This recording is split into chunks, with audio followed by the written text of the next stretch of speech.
everyone, welcome back to the channel. We are back in the Challenger today, and it's been a while.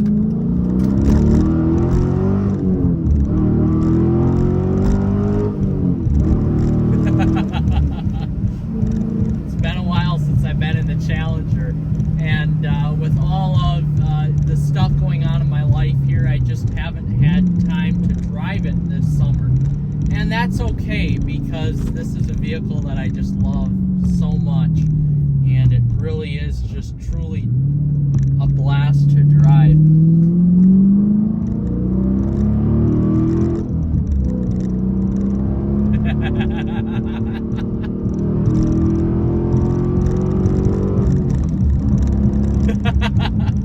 Oh my goodness. So this is my 09 Challenger with the 6.1 Hemi. I've said it many times in many other videos. I think the 6.1 Hemi is one of the best Hemis ever produced, if not the best Hemi ever produced, because of the fact that it has such old modern technology in it. You know, no fuel saver technology, no MDS, no cylinder shut off, none of that. It is just your typical big V8 that you can add a supercharger to and make some serious raw power. And not to mention, it sounds really good too. I think this is, besides of course the Hellcat, this is probably the best sounding Hemi produced. You can cam it, you can put an exhaust on it. You know, it really does a good job at giving you that bark and that bite that you want out of a V8. I have two LS powered vehicles as well, an LS2 and an LS3, and my LS2 has some extensive work done to it, but this Hemi sounds that much better than an LS2. You just cannot beat the sound of it. Oh my goodness, it is just lovely. So, I've been working a lot. I'm in the process of moving houses. This summer has just been a whirlwind, and I honestly haven't put many miles on it. I've got, well, 600-ish, 700-ish miles on it this year. I drove it a lot in May when I had the time. I probably put on about 300 miles in May with this Challenger, and then that's been about it. Otherwise, I just haven't had time throughout the summer. It's been sitting at my parents' actually in their garage, which is okay for me because it just makes me want to save it that much more. But man, what an awesome driving experience. I have a Camaro SS2, and that's a direct competitor to this car. But this does not have the driving dynamics that the Camaro does. This beats it in total character and the way it puts down power. So this is just about as fast as the Camaro. I think if you were to line these up, it would just depend on the driver. But, this is noticeably heavier, even than my 300 SRT that I had. This just does not have that weight distribution, so it just feels way heavier. But man, is it just so fun to drive. You can rip a burnout in this whenever.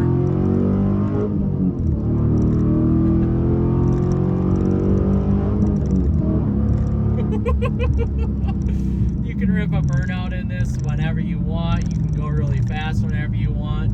Sure, there's not great turn-in on this. It tends to understeer quite a bit, and you do find yourself pushing forward with the front of the car because most of the weight is in the front of the car. But man, does it move its 4,200 pounds around in a very efficient way considering its size. One thing that I do have to complain about this is that it could be a little bit stiffer, especially the front suspension here, but it still has Bilsteins all four corners. It is what it is.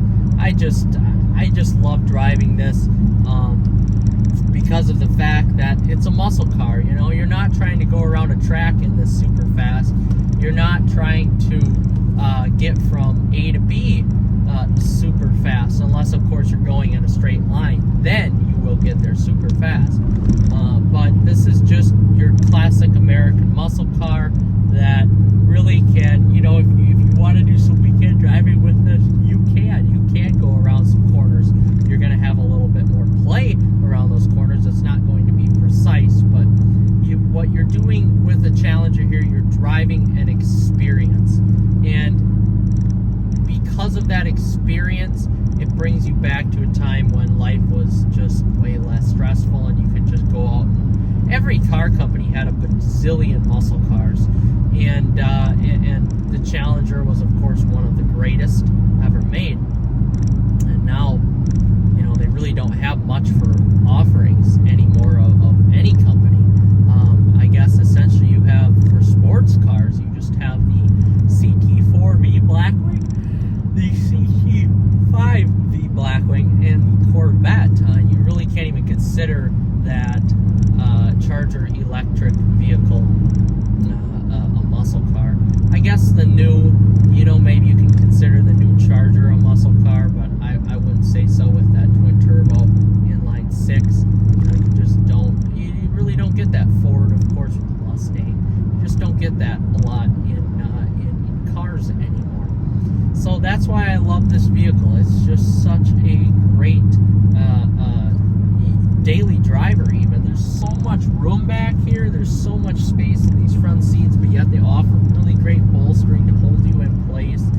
And everybody looks at the car. Everybody loves a Challenger, just like they love a Camaro, just like they love a Corvette. Everybody loves these cool niche muscle/sports cars. You know, they're a really good place to spend time. They really are. And I'm just so glad that, A, I haven't driven this car this much this summer, which is honestly kind of nice. Since I bought the vehicle almost, well, we're coming up on 2 years in January of 26. I have driven this vehicle 2,275 miles, so not too much in 2 years of ownership. The first year I owned this, I drove this a lot because it was so much fun to drive, and then now with the added collection of vehicles, I haven't driven it that much because this is actually a vehicle that I want to keep for a while. And the reason why I want to keep it is because of that 6.1 Hemi. Of course, they're still producing the 6.4 Hemi. That's been around since 2011. They've still been producing that, and it's still being produced in now just the Dodge Durango, Jeep Wrangler 392. This was only produced from 05 in the Chrysler 300 SRT and up to 2010 with the Challenger, Charger 300, vehicles like that. So essentially for me, this is such a rare SRT motor, and it was used in just the sports cars. So I think it's pretty unique, pretty cool, and if I really wanted to supercharge this, I could, but I probably won't. I'll probably just leave it stock. And excuse me, that's the way I like to keep this vehicle in particular. It's just got such a retro throwback to it. And honestly, guys, here's what's so awesome about cars.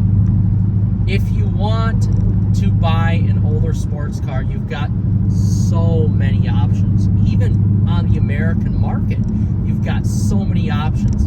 If you want a cruiser and a vehicle to show others what's up and kind of flex your muscle per se, you get the Challenger.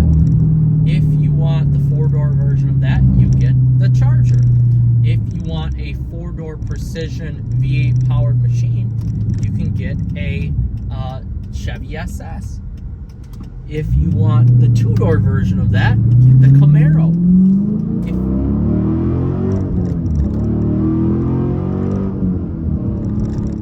If you want the kind of the Porsche of Americas, you get the Chevy Corvette.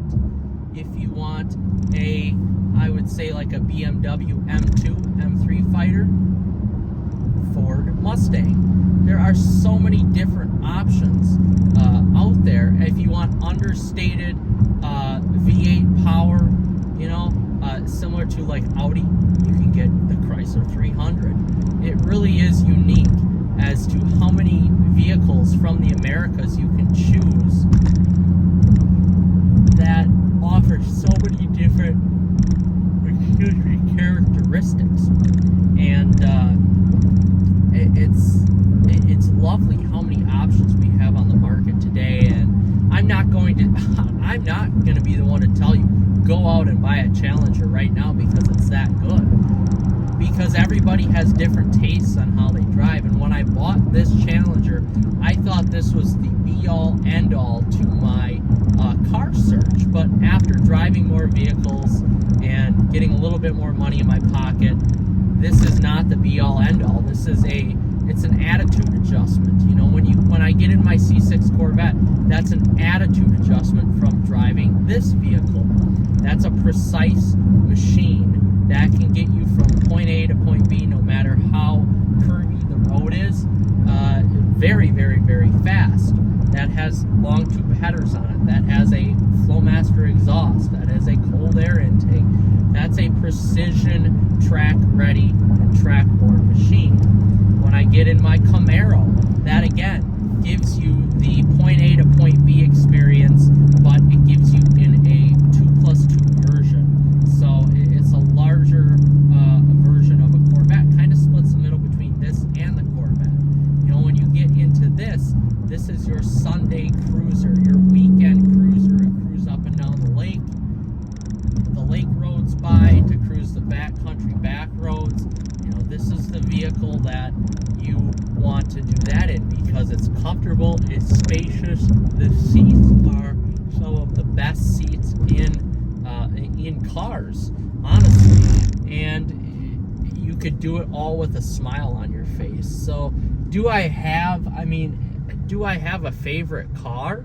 Well, sentimental wise, yes, this is the car, because this was the car I bought that really, you know, and my 300 was kind of the car that started it, but this was the car I bought when I'm like, holy crap, I did it, I made something in my life, out of my life. And that may sound silly to some people, but to car people, you get it. So I love this car for that fact. I love to show it off. I love to drive it, clearly, because it's freaking awesome to drive. It's loud, but it's not drony. It's show-offish, but it's not like a Mercedes CLE or an S-Class. I'm not showcasing my money. It's more the fact that, hey, I love what America can do when they build cars.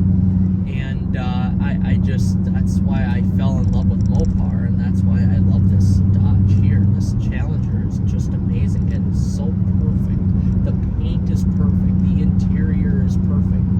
Oh, it doesn't get any better than being in this Challenger. It really doesn't. This is such a great vehicle, and I can understand why Challenger GTs sell so well and RTs, because they're the perfect daily driver if you want a sports car and you don't really want to have too big of a compromise if you lose those extra two cars. And it's super easy to drive too.